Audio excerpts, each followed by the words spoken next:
Meu nome é Júlio Cibino, sou de Mococa.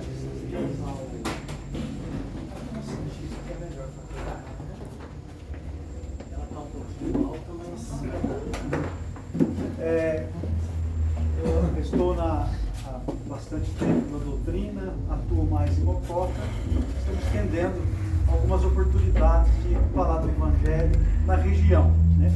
E agradeço muito o convite da casa, estou muito feliz de estar aqui com vocês. E falar do Evangelho é algo assim, falar da história de Jesus, da história da espiritualidade, ela sempre nos traz uma vibração maravilhosa. Acho que na casa espírita nada é por acaso. A palestra que antecede aos passes, além de nos trazer conhecimentos, renovar conhecimentos, confirmar conceitos que nós vamos aprendendo no decorrer da vivência espírita, ela traz uma impregnação magnética para todos nós.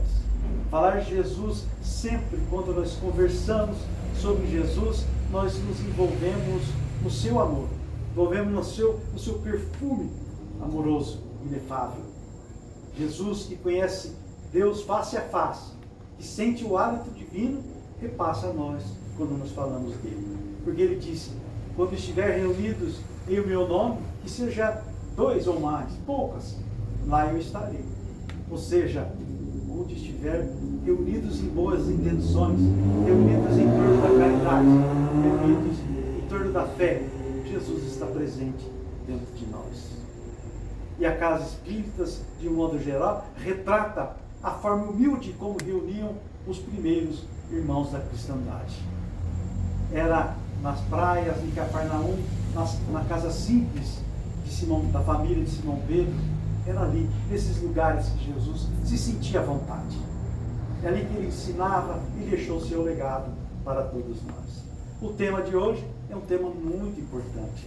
É um tema, um momento marcante da história da espiritualidade aqui na Terra, que é a Páscoa. O seu significado, como que os espíritos entendem pela Páscoa. Então a Páscoa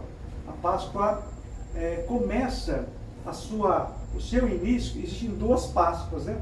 A Páscoa judaica e a Páscoa católica, vamos dizer assim. Nem podemos dizer cristã, porque nem todas as denominações cristãs têm a festividade da Páscoa. O Espiritismo não tem ritos, né? Os evangélicos, que eu saiba também, não tem essa ritualística da Páscoa. Os católicos têm muito importante para os católicos. O espírita respeita, o espírita também intimamente comemora, entretanto não tem um rito específico, nenhum rito tem dentro do espiritismo.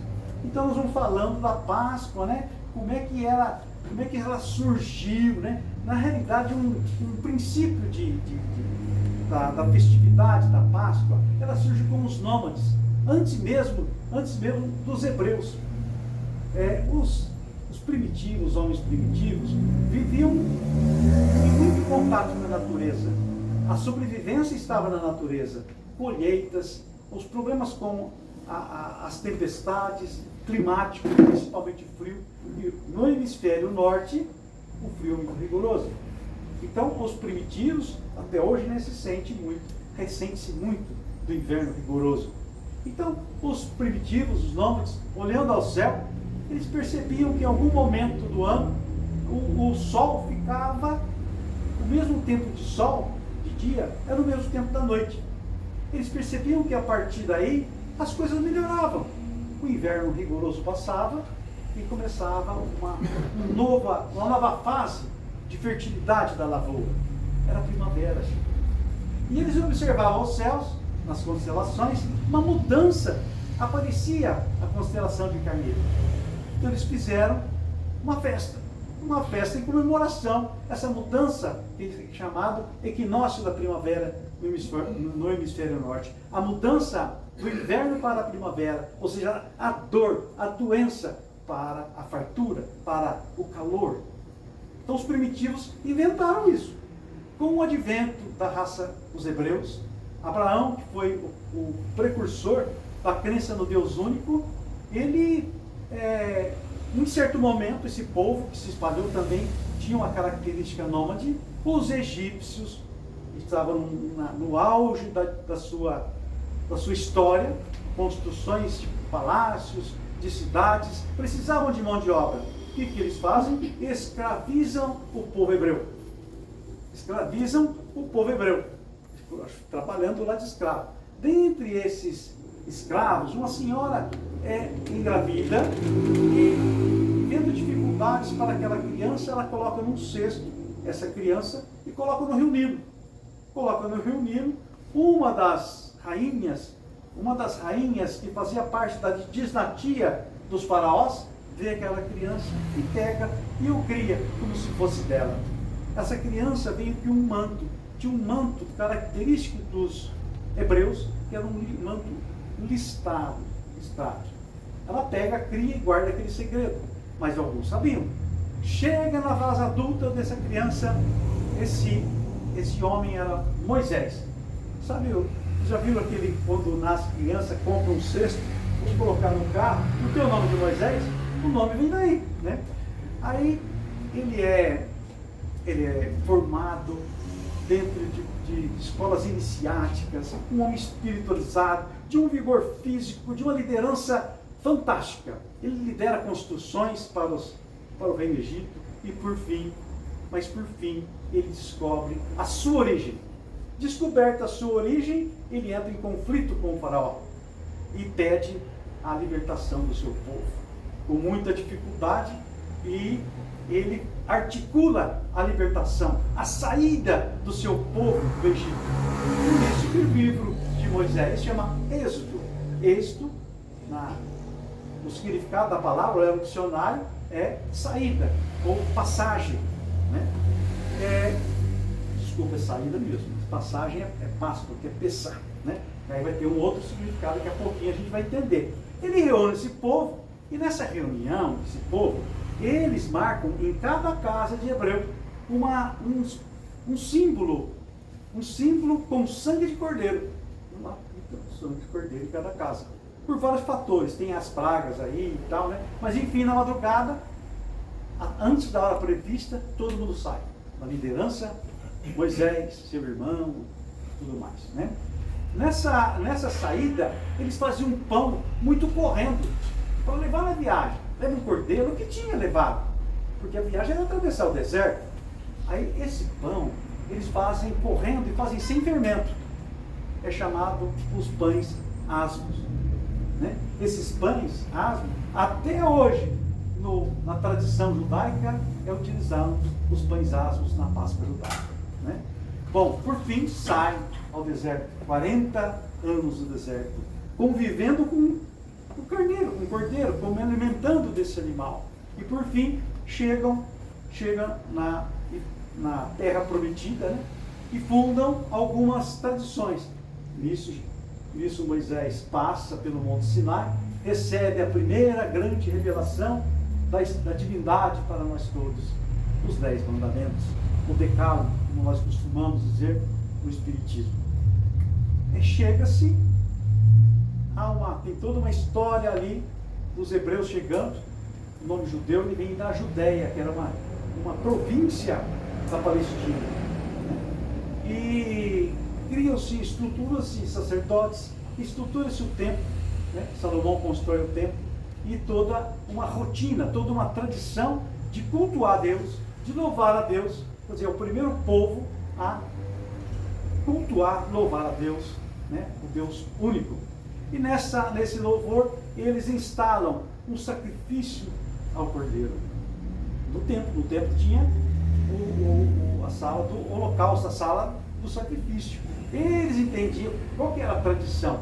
Cada um com seu sítio, com sua fazenda, com seu quintal, pegar do seu rebanho o cordeiro mais gordo, mais bonito, sem defeito nenhum, colocar dentro de casa 3 dias para formar uma intimidade e depois entregar o templo para fazer o sacrifício. Esse sacrifício representava a imolação, a imolação dos pecados de cada um, a expiação. O cordeiro expiava os pecados dos donos. Era tradição, era assim, né? E por fim, essa história até então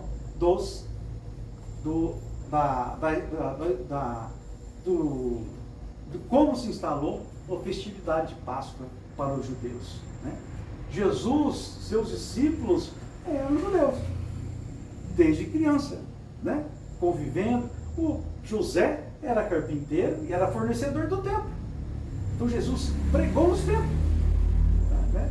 Então a vivência dele, dos 12 demais seguidores, eram judaicas. Frequentavam o templo, faziam o sabá, que é uma festa espiritual com um jantar aos sábados, quem podia, quem tinha condições, e também os homens, pelo menos os homens, uma vez por ano, na Páscoa judaica, se dirigiam a Jerusalém para festejar a Páscoa. E intimamente cada um também o seu banquete, né? Daquela tradição, pão asmos, vinho, cordeiro e alguns outros alimentos. Jesus então, ele está naquela situação. Jesus conviveu com os 12 praticamente somente 3 anos. 3 anos de vida intensa, de grandes ensinamentos e exemplos. E aqueles últimos dias, antes da Páscoa, antes da despedida dele para com os 12, a produtividade dele foi muito alta. Lembra que a parábola do bom samaritano, Jericó, a Jerusalém, nessa viagem, ele curou cegos, ele ditou muitas parábolas, né, até chegar em Jerusalém. Chegando em Jerusalém, é chamada chegada triunfal de Jesus. Ele chega, durante todo esse percurso, por vários dias, com milagres e situações maravilhosas que ele afronta. A fama dele foi aumentando. Na hora que ele chega em Jerusalém, algo fantástico, chegou, né, o Filho de Deus. Né? Uma euforia, principalmente das pessoas pobres, das pessoas que foram curadas. Uma entrada realmente maravilhosa. Ele entra no burrinho, ele pega um burrinho, desacha um burrinho, ele entra no burrinho em Jerusalém. Já começa a ensinar. O povo achava, Judas também, isso quem fala isso é Humberto de Campos, que é querido Chico, psicografou uma mensagem de Humberto de Campos, foi um escritor, foi articulador, jornalista, quando encarnado, uma entrevista de Humberto de Campos para com Judas Iscariotes à beira do Jordão.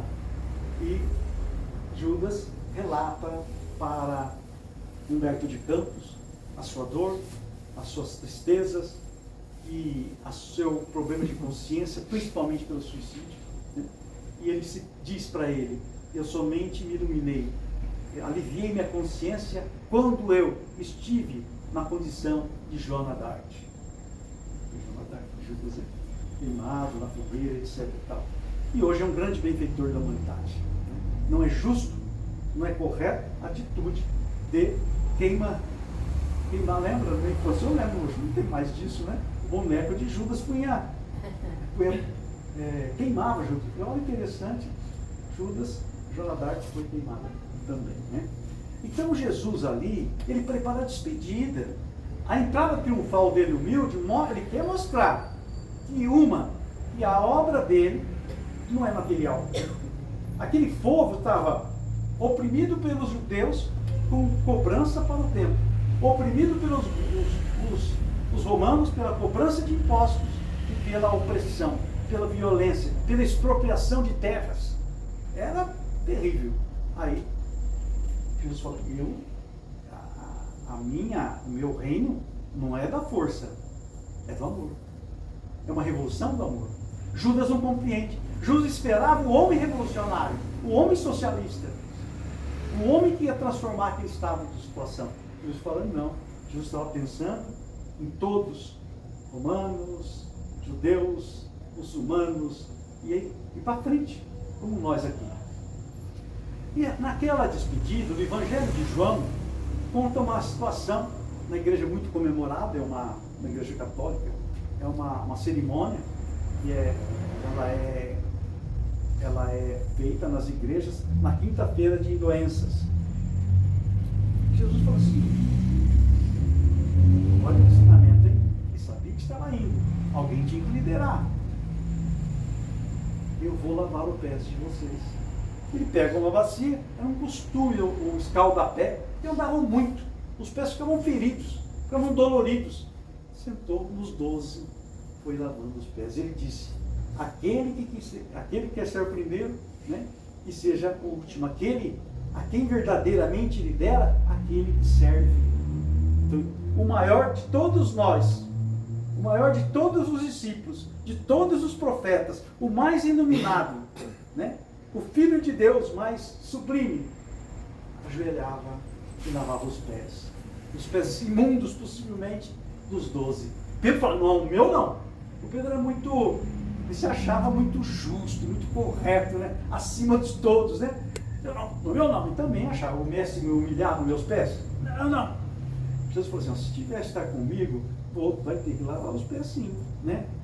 Ah, é, mestre? Então lava meus pés, lava minhas mãos, lava minha cabeça, né? Então esse momento mostra a humildade de cada um de nós. Nós também, de certa maneira, somos um dos 12. O dirigente espírita, né? Então precisamos calçar a sandália da humildade, né? E um outro fato muito bacana, muito emblemático, é a última chamada, a última ceia, que é a celebração da Páscoa judaica. Ali tinha os pães asmos, tinha o cordeiro, tinha o vinho, e Jesus serve. Segundo Humberto de Campos, ele serve todos eles. E o primeiro a servir, quem foi? Judas Iscariotes. E onde estava Judas? Ao seu lado. Até o último momento, Jesus pensa em persuadir Judas do seu intento, do seu intento, já todo articulado naquele momento, tudo articulado. Então, é interessante também, quando João, o Batista, quem que anunciou Jesus? João Batista. Lembra no Rio Jordão? Ele estava batizando, chega Jesus. Eis o Cordeiro do mundo, né, para tirar o pecado do... Eis aí o Cordeiro de Deus. É o primeiro a anunciar que Jesus é o enviado, é o Messias, é o ungido pelo Deus, o maior de nós. Eis aí o Cordeiro de Deus. Olha a tradição do Cordeiro. Né? Ele era também conhecedor, João Batista, das Escrituras antigas. Sabia da importância do significado do Cordeiro. Ou seja, ele quis dizer que se as famílias sacrificavam o melhor Cordeiro, Deus sacrificou também o seu melhor Cordeiro. Por isso que Jesus, às vezes, é intitulado de Cordeiro de Deus. O mais iluminado, o maior de todos nós, o maior de todos os cordeiros. Então, a ressurreição para o católico, ela é, né, lá em Lucas, na hora que Jesus é crucificado e vem a desencarnar naquele momento, levado ao sepulcro, depois vão lá, não está mais o corpo, né? E Jesus aparece dali por diante. Ele aparece logo em seguida, depois por 40 dias, nas reuniões como essa. Alguns vinham e outros não. Né? Então, nós temos aí, né? Então a Igreja Católica, ela festeja a Páscoa aí, mas com a ressurreição do corpo e espírito de Jesus. E Jesus foi levado aos céus de corpo e alma. Né? E, bom, aí nós vamos fazer um adendo, né? O que o Espiritismo pensa, né? Ele rejeita essa condição, porque além da ressurreição do corpo e da alma, pensa-se que no juízo final, todos vão ser reunidos e ressuscitado o corpo. Quer dizer, é uma coisa que não tem lógica e bom senso, o Espiritismo não aceita. O que ele aceita? Que ali naquele momento, no momento que Jesus aparece para todos, não um só dia, vários dias, prega, conversa, orienta, ele prova, ele dá a primeira grande prova da imortalidade da alma. Então, para o espírita, recordar esse momento é celebrar a memória do Mestre entre nós, é celebrar a primeira e a segunda revelação. Os hebreus se libertaram da escravidão. Com Jesus, nos libertamos da matéria, sem amarras, com vistas à existência futura. Não permitamos que a essência da Páscoa se perca com chocolate, etc. e tal. Ali está, quando Jesus imola o seu filho, né? Nosso grande irmão, profundo amor por nós, experiência de amar, com Jesus, nós passamos a ter a experiência de amar e de ser amado, né? Então, simboliza para nós a imortalidade da alma. Simboliza para nós, afinal, morreu, acabou. Com ele, vê a vírgula, com ele vê a esperança de que vivemos, continuamos a vivendo, mesmo com a morte física. Jesus foi exemplo disso. Ele ensinou do dia que nasceu, nascendo numa manjedoura, até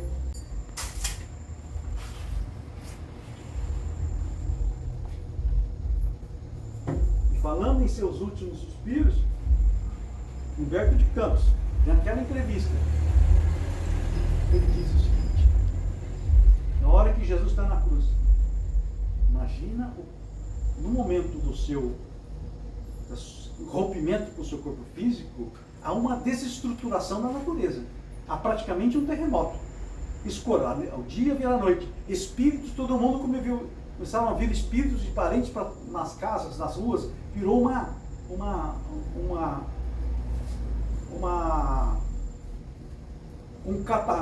chuvas, né?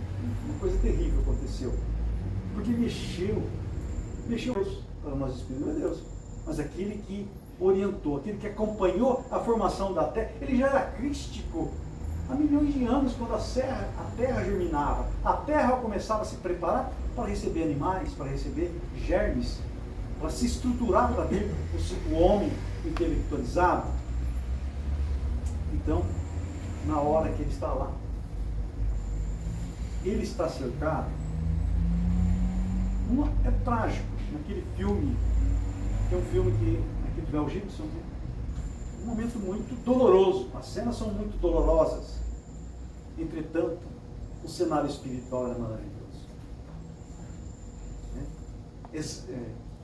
Assim, milhares de anjos dessa esfera e de outras esferas vieram contemplar, vieram louvar a vitória que venceu perseguições, resistiu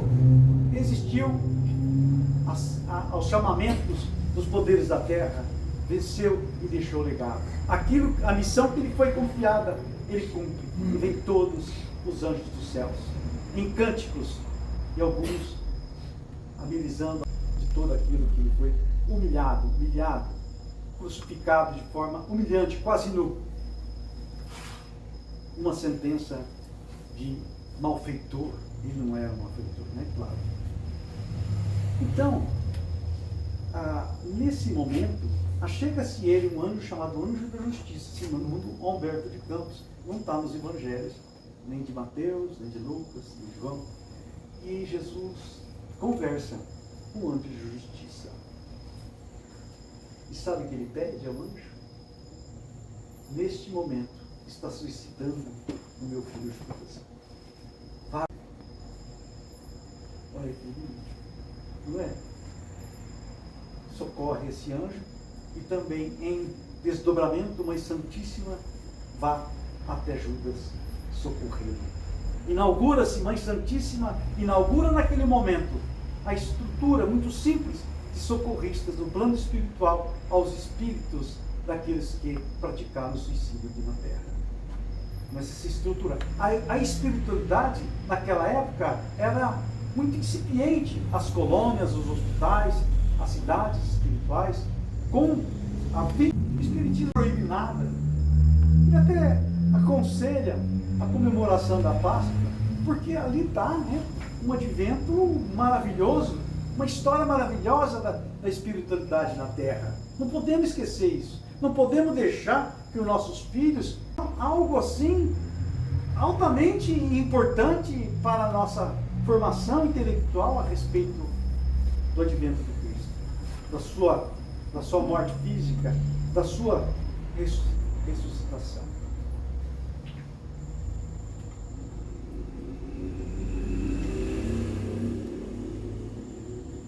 Jesus inaugura um novo êxodo. Se Moisés, na primeira revelação, ele se festejava o êxodo da perseguição e da humilhação do seu povo, o povo hebreu, para com os perseguidores, né, os egípcios, ele sai vencendo certo, mas ele sai para a libertação.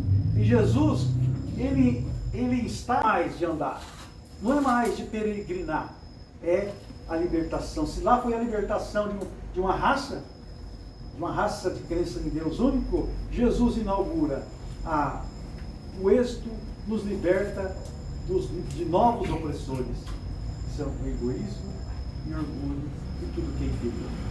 Deus nos exalta, nos transforma para a tentativa de cada um trabalharmos. A nossa Páscoa é essa, é todos os dias, de trabalhar a nossa renovação, de trabalhar a nossa opressão do orgulho. E tudo que o orgulho e o egoísmo é pai de muitos males, de muitos males. Então a comemoração em família, uma prece, eu acho bacana, né? Reverenciar, agradecer essas semanas, né? A vitória de Jesus sobre todas as iniquidades, né? O legado de Jesus não é só o que falou, não é só o que está nas Escrituras, também a sua vivência. Então todos os dias é dia de Páscoa na vida de cada um de nós. Essa semana, assim, o Espírito respeita todas as religiões, todas as convicções sérias, né? E a oração, ela não tem religião. A oração chega lá, eles vão olhar, né? Vão separar, né? Os e-mails, os WhatsApp, um grande WhatsApp aqui, e os mentores olhando. Opa, essa veio do centro espírita. Deixa eu ver. Não, essa daqui veio lá da igreja de Santo Antônio. São vizinhos ali, mas e qual que a gente atende? Não vem o rótulo, o carimbo, né? Não é burocrático o plano espiritual. Ele, além de não ser burocrático, ele não é discriminatório, nem para o plano espiritual. E nesse momento, o que acontece nessa semana? Uma enxurrada, se multiplica o número de orações. Mais orações, o que acontece? Cria-se um ambiente propício, um ambiente salutar para a espiritualidade atuar. A espiritualidade superior, atuar com espíritos obsessores, atuar nas curas, atuar nas famílias. Então esse ambiente, porque é um número maior de pessoas pensando no Mestre. É um número maior de pessoas festejando o advento da Páscoa. Então, a gente tem que aproveitar também essa onda e fazer as nossas orações particulares, né? A comemoração para o Espírito da Páscoa é particular, ela é familiar. Não tem como a gente fazer, né? Não é permitido pelo kardecismo criar um. Né? Amigos, meus irmãos do Centro Espírita Chico Xavier. Essa é a minha mensagem para essa semana. Eu tinha preparado outro tema, que é uma síntese do livro Paulo Estevam. Então, se vocês me permitirem, no próximo mês ou no outro, a gente traz esse tema, que é do livro Paulo Estevam. A história de São Paulo, Paulo Estevam. Apóstolo Paulo, desculpa. Muito obrigado a todos. Né? E vamos aos passos, né? Obrigado. Agradece pelos ensinamentos que nos trouxe. Muito obrigado pela oportunidade. Meus irmãos, vamos fechando nossos olhos, vamos nos conectando com Jesus e Maria, vamos aumentando as nossas vibrações e os trabalhos que vêm pela frente. Obrigado, Senhor, por esta oportunidade. Obrigado por todo o obstáculo que tem para testar os sentimentos, as ciências e tudo mais. Pai nosso que estás no céu, santificado seja o vosso nome. Venha a nós o vosso reino. Seja feita a vossa vontade, assim na terra como no céu. O pão nosso de cada dia nos dai hoje. Perdoai as nossas ofensas, assim como nós perdoamos a quem nos tem ofendido. E não nos deixeis cair em tentação, mas livrai-nos, Senhor, todos os males. Ave Maria, cheia de graça, o Senhor é convosco. Bendita sois vós